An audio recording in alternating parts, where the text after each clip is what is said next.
This is the Marine Aquaculture panel, and our first speaker, she's here, there she is, very good. Anoushka Concepcion from Yukon, an overview of Connecticut's seaweed aquaculture industry. Will this work out for you okay? Hi everyone, how are you? Good. So I'm going to give you a quick overview about what's going on with seaweed in Connecticut. First, give you a quick snapshot of the species that we cultivate in Connecticut.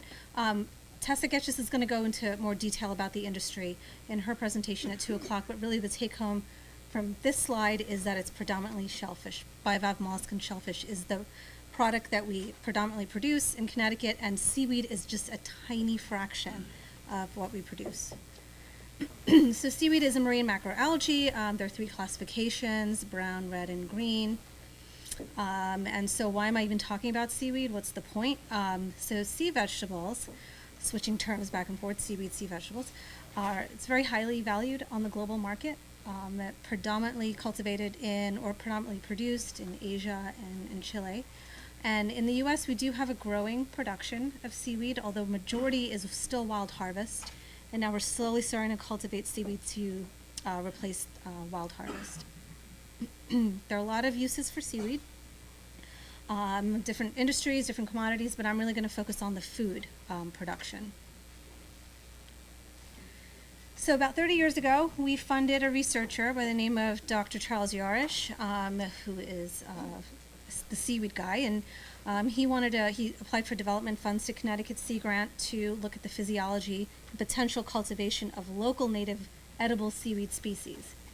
So a few years ago, Sea Grant funded the development of the New England Seaweed Culture Handbook, focusing on nursery systems. It's available on our website, as well as companion how-to videos.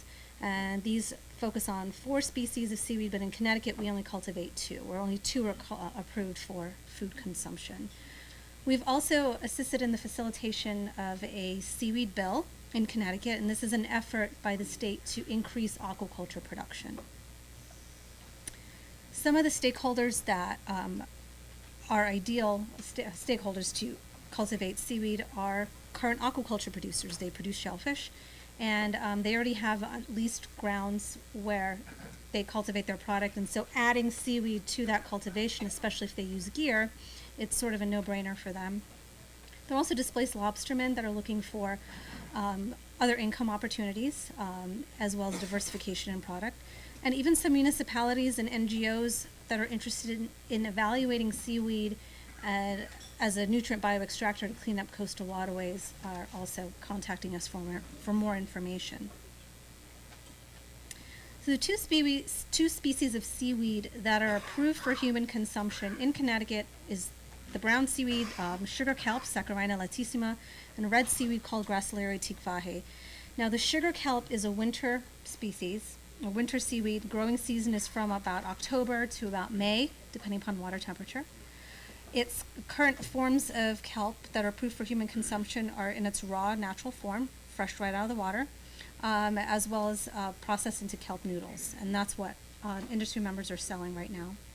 The Gracilaria, on the other hand, is a summer species of seaweed, and it's only approved for tank cultivation right now in Connecticut. But that's not necessarily practical for an aquaculture producer, so I'll talk about that in a little bit. With any new crop, you're going to have challenges and problems and barriers. So here's our list. This is just some of the barriers that we have with a new crop. Now, please keep in mind, Connecticut is a very urbanized area, right? So we have New York City on one end, New Haven in the middle, a lot of use conflicts, so just keep that in mind as I'm going through this presentation. So the largest barrier I think we have is the fact that we don't have any federal guidelines regulating the production, processing, handling, storage of seaweed, much like we do with, say, shellfish. We have the model ordinance. We don't have any guidelines for seaweed. FDA considers seaweed as grass or generally recognized as safe only when used as a spice. But now we're talking about consuming seaweed in greater quantities as a spice. So for regulatory agencies, especially that regulate public health, this sort of comes as a problem. They don't know what to do. They don't know how to regulate it because there are no guidelines. Much like we have seafood HACCP, there's no HACCP necessarily for seaweed. We also don't have reliable, consistent commercial seed string production and commercial scale processing facilities. So with processing, you can see in this picture over here is that when seaweed is ready to be harvested, and again, this is kelp, it's ready to be harvested, and it has a very short shelf life of only a matter of hours before it starts to get slimy and decomposes. So it needs to be processed right away. In terms of seed string production, currently the most reliable, or how it's done right now, is through a university laboratory, and now it's slowly transitioning into industry hands, but still at small scale.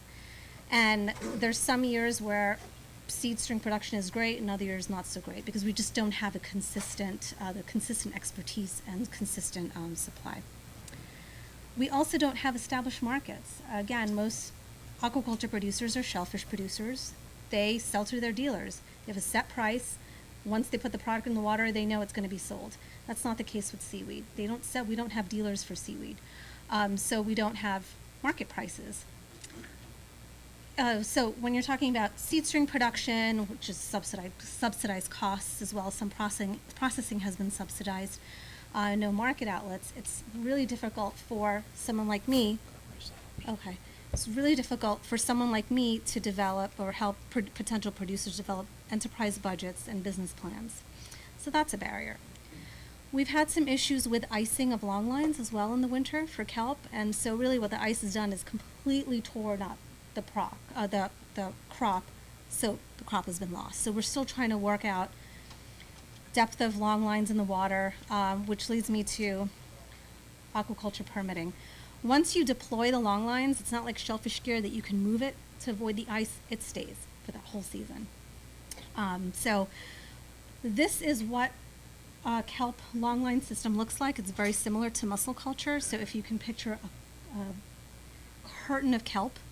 Some of the challenges that a lot of the permitting agencies have is, since we don't have mussel culture in Connecticut, well, sort of by accident we do.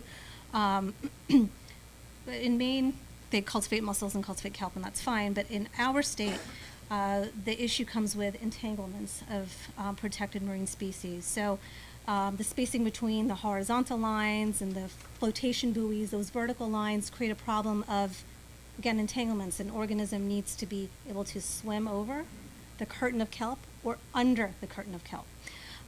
So that's something that we're starting to evaluate and trying to figure out how we can address those issues.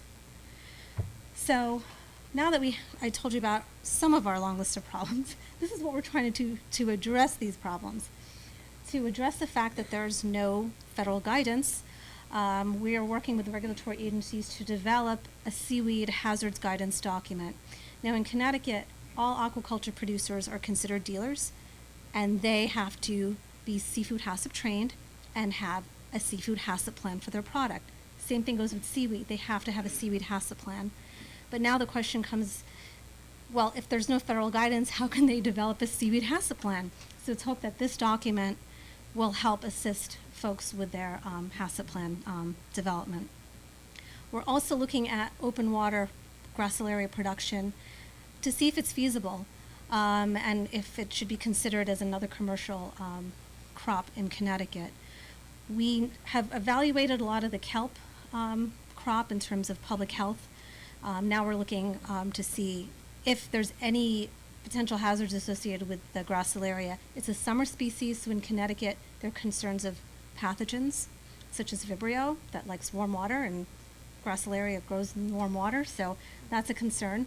Gracilaria has also been used to as a bioextractor, so it's really good at taking up heavy metals. So now the concentration of heavy metals becomes a concern. We've done a preliminary study 2 years ago in Long Island Sound where we deployed gracilaria, and again, a quick and dirty study, very quick, and what we found is that levels of pathogens were high, as well as heavy metal concentration. So that creates a problem. Again, these are grounds where kelp has been cultivated and shellfish is cultivated. So we're going to be repeating these trials this summer and next summer just to see if it was a fluke. We're also adding a different site to compare the two sites to see if there's a difference. So really, at the end of the day, a regulatory agency like the Bureau of Aquaculture in Connecticut wants to be able to provide guidance to potential aquaculture producers. Tessa Getches is also going to be talking about the extensive seafood consumer survey that we're going to be doing in the next few weeks. And the seaweed component is just to sort of get an idea of what the potential consumer market would be for seaweed. Are people even going to eat it in Connecticut? We don't know. But that'll help us figure out where the potential markets are if we need to tap in to these markets out of state. And all the work that give Tessa credit for the past 17 years has been organizing an aquaculture permitting work group to bring all the aquaculture regulator agencies together in one room to talk about the permitting process, figure out ways to streamline it. But we do have a defined permitting process in Connecticut. Tessa's written a guidance document that's also available on our website. So it is open source and people have access to it, but we can always change things, right? So I know I'm preaching to the choir when I talk about these next two slides, but I think it's really important. A lot of the challenges that we face in Connecticut is because extension was not incorporated into the research early on, and even 30 years ago, it wasn't incorporated. So the first seaweed grower in Connecticut wanted to get involved in this research study to practice growing out seed string that was developed in the lab out in open water on his farm site. And he said, this is great, I can diversify in the products I'm producing to see if I can make money at it. Well, at the end of the growing season, his kelp was beautiful. This was about 6 years ago. And he said, great, now I'm ready to sell it. Now the regulatory agencies were like, hang on, you can't sell it. We don't know what the hazards are. We don't know if it's safe, X, Y, and Z. All these problems, all these questions are coming up. And he said, well, nobody told me that. So now we realize, well, maybe we should have anticipated some of these challenges early on and addressed them much earlier. There were also a lot of mixed messages to the public and to industry members. The researcher involved is very enthusiastic about his research and took to the media and was shouting kelp aquaculture from the rooftops. It's the next best thing, and kelp is the new kale, and everyone should be cultivating kelp, and the whole Long Island Sound should be one big kelp aquaculture farm. So we would get calls from people saying, well, I heard about kelp, I read about it in the paper, or can I start growing it, and what do I need to do, and where can I sell it? And like, well, we don't have processing facilities, we don't know if it's safe. There are no established markets, we don't know how much money you can make. So then it wasn't well coordinated, those messages, with what Sea Grant staff would have. The outreach was not consistent, I guess I'll put it that way. So then we had a lot of emerging needs that kept coming up, and we didn't really have funding to address them. So, looking back, it's easy to look back and say, well, what would we have done differently? We probably should have, and again, Sea Grant Extension should have taken probably the initiative to just say, okay, we have this researcher, we have this project, let's figure out what's going to happen 5 years down the line, 10 years down the line, 30 years down the line, and see if we can anticipate some of these issues. So what we should have done was had conversations early on and throughout the entire process. We should have made sure that everyone's on the same page, industry, research, regulators, and even Sea Grant Extension. Are the outcomes, goals, objectives the same? What are we going to do once the project end date approaches? Are we going to need more funding to address certain issues that may come up? We should have brought everyone together a lot sooner and a lot more frequently. I think we also didn't realize that we probably should have really established the difference between research and commercial scale.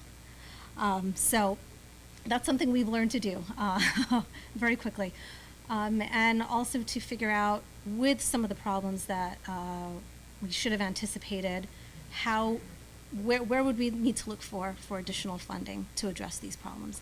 In terms of the developing guidelines for public health aspect, the regulatory agencies came to Connecticut Sea Grant and applied for development funds. So we were able to do a lot of the public health analysis very quickly to turn that product around so that the grower can sell this product. So we sort of have a somewhat defined process now in place for kelp, so people are more prepared.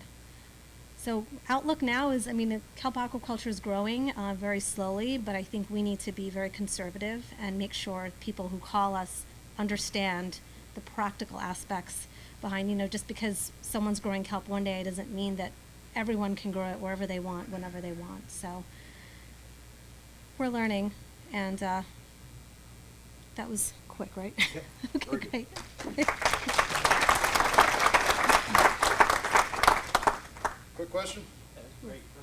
Any updates on just the market? I mean, have you guys been able to better define, the stuff that you guys are growing intended endpoints? So the one industry member that I mentioned, he developed a nonprofit agency called Green Wave, and he has been doing a lot of processing in kelp noodles, but he's only selling directly to restaurants in New York. So it's not as if it's at a stage where, and again, it's still small scale. So we can only handle, and really the kelp producers have 2-3 long lines in the water. So it's not as if it's like 18 long lines or 20 long lines and then they're harvesting all that product. They're still working out, again, transportation issues and storage issues, because if you have a grower in, say, one end of Connecticut and the processing facilities in the other end of Connecticut, and with traffic through New Haven, you have to transport all that, product, which is very heavy once it's harvested. So, again, it's still small scale, but it's growing. Yeah. You mentioned that it's growing, but do you have any production statistics on it over the last New England or anywhere? Not really. Yeah, not really. Really, all the product is being sold to that one producer for the processing into kelp noodles, and so now you're getting into proprietary, issues where he doesn't have to share that information with us. I'll talk to the farms and say, oh, I deployed 2 long lines of kelp, and now it's ready for harvest and it's all gone. I sold it all to the dealer, but they're not going to tell me the certain price that he offered them and what he's necessarily, or the price that he's selling to the restaurant. So. Okay, in the interest of time, I'm afraid we're going to have to move on. Thank you.